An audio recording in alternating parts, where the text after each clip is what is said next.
ఏదైతే తెలంగాణ రాష్ట్రంలో కాంగ్రెస్ పార్టీ అధికారంలోకి రాకముందు రాష్ట్ర పిసిసి అధ్యక్షుని హోదాలో గౌరవ రాష్ట్ర ముఖ్యమంత్రి రేవంత్ రెడ్డి గారు మా కాంగ్రెస్ పార్టీ అధికారంలోకి వస్తే ఈ రాష్ట్రంలో ఉన్నటువంటి వికలాంగులందరికీ కూడా 100% రాయితీతోని ఉచిత ప్రయాణ సౌకర్యం కల్పిస్తామని చెప్పేసి కాంగ్రెస్ పార్టీ అభయాస్త్రం ఎన్నికల మేనిఫెస్టోలో 29వ అంశంలో పేర్కొన్నటువంటి రాష్ట్ర ముఖ్యమంత్రి రేవంత్ రెడ్డి గారు అధికారంలోకి వచ్చి దాదాపు 2 ఏళ్లు పూర్తయినా కానీ నేటి వరకు కూడా మా వికలాంగుల సమాజానికి ఉచిత రవాణా సౌకర్యం కల్పించినటువంటి తీరుకు నిరసనగా ఇవాళ వికారాబాద్ జిల్లా పరిగిలో పంజాబీ డ్రెస్సులు వేసుకొని మహిళల వేషధారణలో మేము రాష్ట్ర ప్రభుత్వానికి మా యొక్క నిరసనను తెలియజేస్తున్నాం.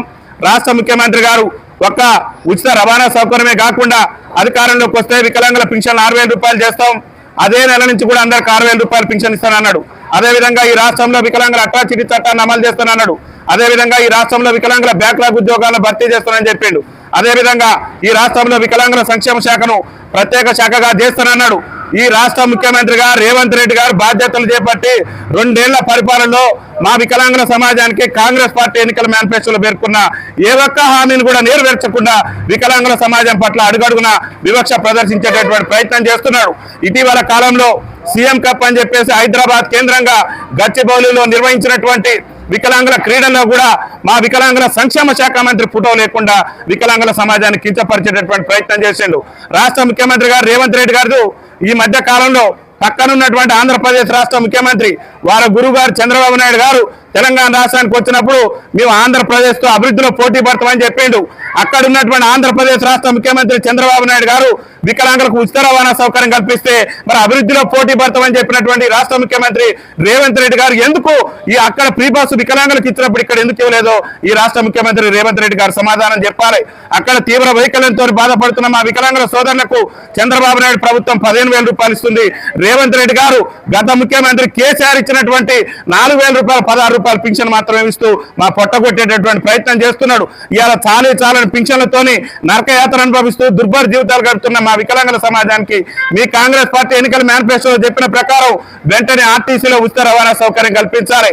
ఈ ఉచిత రవాణా అంశం మీద గౌరవ రాష్ట్ర రవాణా శాఖ మంత్రి పొన్నం ప్రభాకర్ గారికి అనేక సార్లు విజ్ఞప్తి చేస్తే మీ వికలాంగులకు ఉచిత రవాణా సౌకర్యం ఇవ్వటం సాధ్యమయ్యే అంశం కాదని చెప్పేసి అనేక సార్లు మా వికలాంగుల సమాజాన్ని కించపరిచే ప్రయత్నం చేసాడు. అలా తెలంగాణ రాష్ట్ర ఉద్యమంలో మా పొన్నవన్న పాల్గొన్నాడు, తెలంగాణ రాష్ట్ర సాధనలో మా పొన్నవన్న ఉన్నాడని చెప్పేసి ఆయన విజయం కోసం కూడా వికలాంగుల సమాజం ప్రయత్నం చేస్తే ఇవాళ మీరు రవాణా శాఖ మంత్రి ఉండి మా వికలాంగులకు ఉచిత రవాణా కల్పించలేనటువంటి ఒక దౌర్భాగ్య రాష్ట్ర మంత్రిగా మీరున్నారు.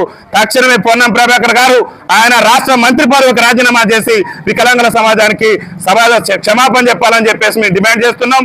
వికలాంగులకు ఆర్టీసీలో 100% ఉచిత ప్రయాణ సౌకర్యం కల్పించకుంటే రాష్ట్ర ముఖ్యమంత్రి రేవంత్ రెడ్డి గారికి ముచ్చెమటలు పట్టించే విధంగా రాష్ట్ర వ్యాప్తంగా పెద్ద ఎత్తున ఉద్యమ కార్యాచరణ తీసుకొని ఆయన ప్రాతినిధ్యం వహిస్తున్నటువంటి కొడంగల్ కేంద్రంగానే వేలాది మంది వికలాంగులతోనే త్వరలోనే వికలాంగుల ఆవేదన దీక్షను కూడా నిర్వహించబోతున్నాం. ఎందుకు ఆవేదన దీక్ష నిర్వహించబోతున్నాం అంటే ఈ దేశంలో ఉన్న ముఖ్యమంత్రులలో అందరికంటే కూడా వికలాంగుల సమాజం పట్ల వివక్ష ప్రదర్శిస్తున్నటువంటి ముఖ్యమంత్రి రేవంత్ రెడ్డి. ఎందుకు చెప్తున్నామంటే రేవంత్ రెడ్డి ముఖ్యమంత్రి అయిన కాంచి ఏనాడు మా వికలాంగుల దినోత్సవాల్లో పాల్గొనలేదు. గతంలో కేసీఆర్ గారు ముఖ్యమంత్రిగా ఉన్నప్పుడు మా వికలాంగుల దినోత్సవానికి జిల్లాకు 70,000 వచ్చాయి. రేవంత్ రెడ్డి గారు ముఖ్యమంత్రి అయిన తర్వాత కేవలం 50,000 రూపాయలు మాత్రమే వస్తున్నాయి. అంటే వికలాంగుల సమాజాన్ని అడుగడుగున అణచివేయటమే రేవంత్ రెడ్డి గారు లక్ష్యంగా పెట్టుకున్నారు. రేవంత్ రెడ్డి గారు ముఖ్యమంత్రి అయిన తర్వాత ఎంఎస్ఎంఈ పాలసీ అని తీసుకొచ్చిండు. ఆ ఎంఎస్ఎంఈ పాలసీలో గతంలో కిరణ్ కుమార్ రెడ్డి గారు ఉమ్మడి ఆంధ్రప్రదేశ్ ముఖ్యమంత్రిగా ఉన్నప్పుడు ఆయన పరిశ్రమల రంగంలో వికలాంగులకు రిజర్వేషన్ ఇచ్చిండు. రేవంత్ రెడ్డి గారు ముఖ్యమంత్రి అయిన తర్వాత ఆ ఉన్న రిజర్వేషన్ కూడా ఎత్తేసి మా పట్ల రాష్ట్ర ముఖ్యమంత్రి రేవంత్ రెడ్డి వివక్ష ప్రదర్శించేటువంటి ప్రయత్నం చేస్తున్నాడు. మేము ప్రజాస్వామ్యబద్ధంగా శాంతియుత మరి మార్గంలో మేము నిరసనలు జరిపినా కానీ మా మీద అక్రమ కేసులు పెట్టి అక్రమంగా మమ్మల్ని నిర్బంధించేటువంటి ప్రయత్నం చేస్తున్నాడు. రేవంత్ రెడ్డి ప్రభుత్వ బెదిరింపులకు భయపడబోము. అతి త్వరలోనే ఆయన ప్రాతినిధ్యం వహిస్తున్నటువంటి కొడంగల్ కేంద్రంగా వేలాది మంది వికలాంగులతోని ఆవేదన దీక్ష నిర్వహిస్తాం. ముఖ్యంగా రేవంత్ రెడ్డి ప్రభుత్వానికి ఈ పరిగిలో పంజాబ్ డ్రెస్సులు వేసుకొని పరిగి బస్ స్టేషన్ లో పంజాబ్ డ్రెస్సులు వేసుకొని